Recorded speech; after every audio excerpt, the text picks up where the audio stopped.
শেখ হাসিনা যে আর নেই সেটা আওয়ামী লীগের নেতাকর্মীরাই প্রমাণ করে দিচ্ছে।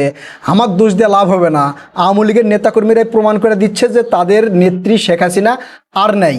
আমি সেগুলোই আজকে প্রমাণ দিব যে আওয়ামী লীগের নেতাকর্মীরা কীভাবে প্রমাণ করতেছে। আপনারা ভিডিওতে একটু লাইক কমেন্ট করে শেয়ার করে দিয়ে আওয়ামী লীগের নেতাকর্মীদের জানা দরকার।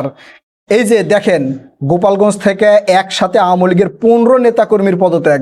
শুধু গোপালগঞ্জ থেকে না, সারা বাংলাদেশের কোথায় কোথায় থেকে পদত্যাগ করতেছে, কেন আওয়ামী লীগের দল থেকে পদত্যাগ করতেছে, সেইটা জানলেই বুঝতে পারবেন শেখ হাসিনার অবস্থান কি, শেখ হাসিনা কোথায় আছে। একটা প্রশ্ন করি, এই যে বলা হচ্ছে শেখ হাসিনা ডিসেম্বরে বাংলাদেশে আসবে, তো শেখ হাসিনা যদি ডিসেম্বরে বাংলাদেশে আসে তাহলে আওয়ামী লীগের নেতাকর্মীরা কেন পদত্যাগ করতেছে? আমরা জানি বাংলাদেশের মধ্যে গোপালগঞ্জ আওয়ামী লীগের ঘাঁটি। সারা বাংলাদেশে আওয়ামী লীগ না থাকলেও গোপালগঞ্জে আওয়ামী লীগ থাকবেই, এবং গোপালগঞ্জ হচ্ছে আওয়ামী লীগের দুর্গ। এই দুর্গ ভাঙ্গার ক্ষমতা কারো নেই, এটা কিন্তু আমরা জানি, অনেকে বলেও থাকি। অনেক অ্যাক্টিভিস্ট বলে যে সারা বাংলাদেশের কোথাও যদি আওয়ামী লীগ খুঁজে না পাওয়া যায়, গোপালগঞ্জের ঘরে ঘরে আওয়ামী লীগ খুঁজে পাওয়া যাবে। তো গোপালগঞ্জের আওয়ামী লীগের নেতাকর্মীদের তো পদত্যাগ করার কথা না, তাই না? কারণ শেখ হাসিনা ডিসেম্বরে আসবে, সর্বপ্রথম জানার কথা গোপালগঞ্জ। গোপালগঞ্জের নেতাকর্মীরা সর্বপ্রথম জানবে যে শেখ হাসিনা কখন আসবে, কিভাবে আসবে। কারণ গোপালগঞ্জ টুঙ্গিপাড়া হচ্ছে শেখ হাসিনার বাপের বাড়ি, শেখ হাসিনার জন্মস্থান বললে চলে সেটা, এবং শেখ হাসিনার ভরসার জায়গাও হচ্ছে গোপালগঞ্জ। তাহলে গোপালগঞ্জের নেতাকর্মীরা কেন পদত্যাগ করতেছে? শুধু তাই না, আবার দেখেন একসাথে 6 জন আওয়ামী লীগ থেকে পদত্যাগ করছে, সেটাও গোপালগঞ্জে। একের পর এক আওয়ামী লীগের নেতাকর্মীরা পদত্যাগ করতেছে। বাংলাদেশের বিভিন্ন জায়গায় থেকে আওয়ামী লীগের নেতাকর্মীরা পদত্যাগ করতেছে, চট্টগ্রাম থেকে, রাজশাহী থেকে, এছাড়াও ওই যে খুলনা, রংপুর আওয়ামী লীগের নেতাকর্মীরা পদত্যাগ করতেছে। সেটা এক এক করে করতেছে, এগুলো নিয়ে আলোচনা হয়নি। কিন্তু গোপালগঞ্জ থেকে যখন দলে দলে আওয়ামী লীগ থেকে পদত্যাগ করতেছে, তখন কিন্তু সন্দেহের আরো বেশি সৃষ্টি হচ্ছে। কেন তারা পদত্যাগ করবে? এখন বাংলাদেশে আরো যারা আওয়ামী লীগের নেতাকর্মীরা আছে তাদেরকে প্রশ্ন করি, ফেসবুকে তো আইসা আমারে বলেন, আপনাদের একটা প্রশ্ন করি। ধরেন আপনাদের নেত্রী ভারত থেকে ডিসেম্বরে বাংলাদেশে আসবে, এই খুশিতে আওয়ামী লীগে তো আরো যোগদান করার কথা, তাই না? অর্থাৎ যারা একটু করে আওয়ামী লীগকে সাপোর্ট করতো তারা এখন পুরোপুরি করা উচিত, যারা ছোট নেতা ছিল তারা বড় পদে যাওয়া উচিত।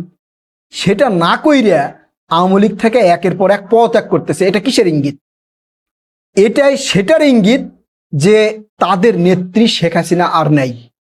শেখ হাসিনা যদি থাকতো, তারা যদি 100% শিওর হতো যে হ্যাঁ শেখ হাসিনা আছে, শেখ হাসিনা এক সময় না এক সময় বাংলাদেশে আসবেই এবং এই ডিসেম্বরে আসবে, তাহলে তো তারা পদত্যাগ করতো না। পদত্যাগ করতো? আপনারা আমার এই প্রশ্নের উত্তর দিবেন। আমি এর আগে আপনাদের অনেক প্রশ্ন করছি যে শেখ হাসিনা যদি থাকতো তাহলে তার ছেলে তার সাথে দেখা করতো, তার বোন শেখ রেহানা দেখা করতো, তার মেয়ে পুতুল দেখা করতো, সবাই আওয়ামী লীগের নেতাকর্মীরা যারা ভারতে আছে তারাও তাদের সাথে দেখা করতো, সাংবাদিকেরা সরাসরি তার সাথে কথা বলতো, ইন্টারভিউ নিত। এগুলো কেন পারতেছে না? এগুলো না পারার কারণটাই হচ্ছে আওয়ামী লীগের প্রধানমন্ত্রী শেখ হাসিনা আর নাই, এবং সেটার জ্বলন্ত প্রমাণ হচ্ছে এই আওয়ামী লীগের নেতাকর্মীদের পদত্যাগ করা। তারা 100% নিশ্চিত হয়েছে যে তাদের নেত্রী শেখ হাসিনা আর নাই এবং আর আসবেও না, এই জন্য তারা পদত্যাগ করতেছে। পদত্যাগ করার অন্য কোনো কারণ নাই, শুধু এই কারণেই তারা পদত্যাগ করতেছে। এছাড়াও আপনারা দেখবেন যে আওয়ামী লীগের শীর্ষ নেতারা এখন যারা দেশের বাহিরে পালিয়ে গেছে, যেমন শামীম ওসমান, তারপরে আরো যারা আছে, তারা কিন্তু মোটামুটি হতাশ। কেন হতাশ? 5 আগস্টে শেখ হাসিনা বলেছিল যে ডিরেক্ট লাইভে আসবে।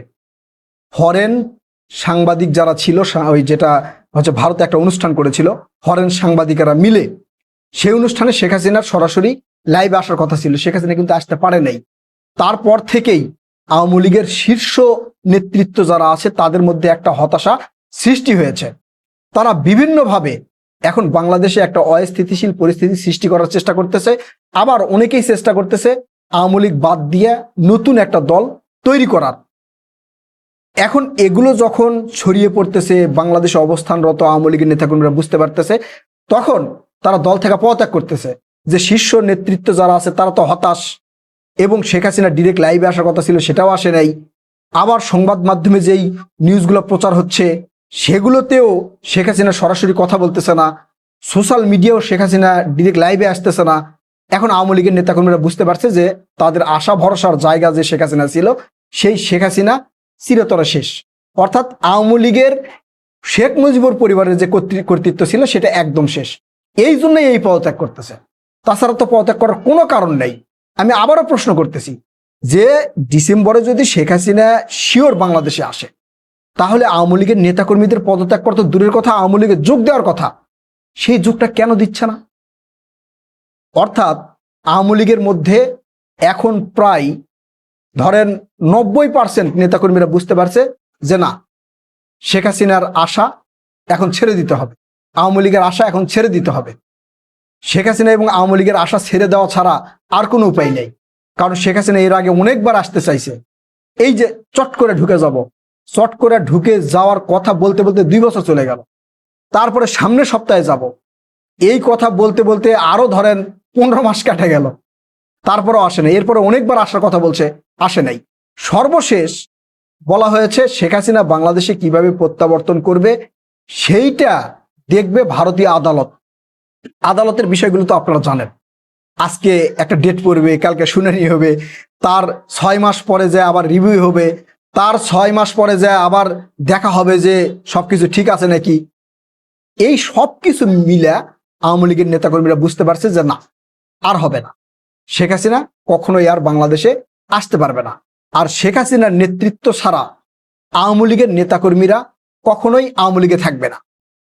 এই জন্য আওয়ামী লীগের শীর্ষ নেতারা প্রথমে অনেক চেষ্টা করেছিল যে হ্যাঁ, শেখ হাসিনা আছে, শেখ হাসিনা আসবে, আমরা শেখ হাসিনার সাথে একসাথে বাংলাদেশে যাব, আমরা 40টা 45টা বিমান নিয়ে যাব। এই কথাবার্তা যারা বলেছিল তারাও এখন হতাশ হয়েছে। তারা মনে করেছিল যে তাদের নেত্রী শেখ হাসিনা হয়তো তাদের সাথে সরাসরি কথা বলবে, কিন্তু কোনোভাবেই যখন শেখ হাসিনার সাথে তখন তারা আর যোগাযোগ করতে পারতেছে না, তখন হতাশ হয়ে একদম নিশ্চুপ হয়ে গেছে। এখন কিন্তু যদি আপনারা দেখেন, 2-1 ছাড়া, এই যে শামীম ওসমানের মতো বোরকা শামীম ছাড়া আর কেউ কথা বলতেছে না, তারা কিন্তু চুপ হয়ে গেছে। অর্থাৎ আওয়ামী লীগের মধ্যে একটা শোকের মাতম দেখা যাচ্ছে, তাদের ভিতরে শোকের ছায়া ভর করে ফেলছে। তারা বুঝতে পারছে যে আমরা যতই চেষ্টা করি বা যেটাই বলি, তাদের নেত্রী যেহেতু নাই, আর কোনোভাবেই সম্ভব না। তাই বাংলাদেশে থাকা আওয়ামী লীগের নেতাকর্মীরা একের পর এক সিদ্ধান্ত নেওয়া শুরু করেছে এবং দলে দলে পদত্যাগ করতেছে। সেইটা আবার আওয়ামী লীগের ঘাঁটি গোপালগঞ্জ থেকে, অন্যান্য জেলা থেকে যদি হতো তখন আমরা বুঝতাম যে হয়তো অন্য কোনো দলে পদ পদবীর লোভে তারা দল ত্যাগ করতেছে, আওয়ামী লীগ ত্যাগ করতেছে। কিন্তু গোপালগঞ্জ থেকে যখন পদত্যাগ করে তখন নিশ্চিত বুঝতে হবে যে না, ঘটনা ঘটে গেছে, শেখ হাসিনার পর্ব শেষ, শেখ মুজিবুরের পরিবারের পর্ব শেষ। এই জন্য একের পর এক তারা পদত্যাগ করা শুরু করেছে। ভবিষ্যতে হয়তো আর কিছুদিনের মধ্যে দেখবেন যে দলে দলে পদত্যাগ করতেছে। আওয়ামী লীগের নামের যে দল, এই দল আর নেই। এখন অনেকেই বলবেন যে ভাই, আপনি কিভাবে শিওর হলেন?